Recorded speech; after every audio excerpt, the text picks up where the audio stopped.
But இவங்க இந்த இன்ஃப்ளூயன்சரா மாறுறதுக்கு முன்னாடி டேலண்டடான பர்சனா மதிக்கக்கூடிய ஒரு நபர்களா அவங்களும் சந்தோஷமா இருந்தாங்க. அவங்களோட வீடியோ பார்க்குற மக்களும் சந்தோஷமா இருந்தாங்க. அவங்களால மக்களுக்கு எந்த பாதிப்பும் கிடையாது.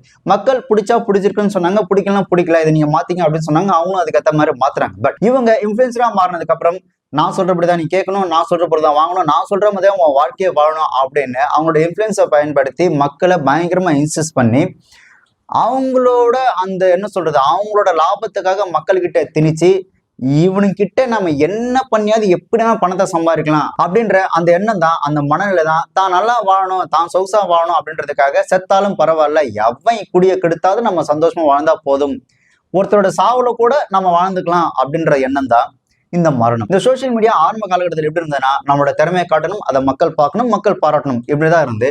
பட் இப்போ பாத்தீங்கன்னா அப்படியே டோட்டலா வேற. இப்ப இருக்கிற ரூல் எப்படி இருக்கு அப்படின்னா மக்களை முட்டாளாக்கணும், அதை வச்சு ஃபேம் ஆகணும், அதை வச்சு மக்களை ஏமாத்தி பணம் சம்பாதிக்கணும். ஸோ இதுதான் இப்ப இருக்கக்கூடிய இந்த தாரக மந்திரமே. இதுல பாத்தீங்கன்னா நிறைய பேர் புருஷனையும் பொண்டாட்டியும் வாடகைக்கு எடுத்து ரீல்ஸ் பண்ணி அதுல வந்துட்டு பணம் சம்பாதிக்க ஆரம்பிச்சிட்டாங்க. இப்போ நம்ம ஒரு சில யூடியூப் சேனல்ஸ் எல்லாம் பாத்தீங்கன்னா ஹஸ்பண்ட் ஒய்ஃபா இருப்பாங்க.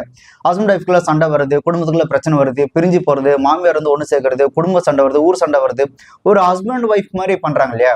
அது எல்லாமே மேக்சிமம் செட்டப் தான். எனக்கு தெரிஞ்ச ஒரு 3 பேர் பாத்தீங்கன்னா ஆக்சுவலா 2 பேர் ஹஸ்பண்ட் ஒய்ஃபே கிடையாது. பட் இவங்க என்ன பண்றாங்கன்னா ஓகே இப்படி பண்ணோம் அப்படின்னா நமக்கு வந்து வியூஸ் அதிகமா வருது அப்படின்றதுக்காக அவங்க வந்துட்டு ஃப்ரெண்ட்ஸு, ஆனா ஹஸ்பண்ட் ஒய்ஃபா அவங்க நடிக்கிறாங்க. இதுல என்ன ஒரு ஹைலைட்னா அந்த ஹஸ்பண்டா நடிக்கிறவருக்கும் அவருக்கு வேற ஒருத்தர் கூட கல்யாணம் ஆகி அவங்களும் குழந்தைங்கள இருக்கிறாங்க, அந்த ஒய்ஃபா நடிக்கிறவங்களுக்கும் வேற ஒருத்தர் கூட கல்யாணம் குழந்தைங்க இருக்கிறாங்க. பட் இந்த 2 குடும்பம் வந்துட்டு பரவாயில்ல, நீங்க 2 பேரும் ஹஸ்பண்ட் ஒய்ஃபா இந்த சோசியல் மீடியா இந்த உலகத்துக்கு நீங்க உங்களை காமிச்சிங்க, நமக்கு பணம் வந்தா போதும் அப்படின்னு அந்த 2 குடும்பத்தோட சம்மதத்தோட தான் இந்த மாதிரி சோசியல் மீடியால ஹஸ்பண்ட் ஒய்ஃபாக அவங்க நடிச்சிட்டு இருக்காங்க. இதுல இன்னும் ஹைலைட்டான விஷயம் என்னன்னா அவங்க காசுக்காக நடிக்கிறாங்க. ஆனா இந்த சோசியல் மீடியால பார்க்கக்கூடிய நபர்கள் பார்த்தீங்கன்னா அதை உண்மையை நம்பி அக்கா உங்க ஹஸ்பண்ட் ஏன் நீங்க போட்டு திட்டுறீங்க, நீங்க ஏன் ஒய்ஃப் போட்டு திட்டுறீங்க, நீங்க ஏன் உங்களுக்குள்ள சண்டை போட்டே இருக்கீங்க, நீங்க 2 பேரும் ஒன்னா இருக்கணும் அப்படின்னு சொல்லி என்ன உண்மையே தெரியாம எனக்கு கமெண்ட்ஸ்ல கதறிட்டு இருப்பானுங்க.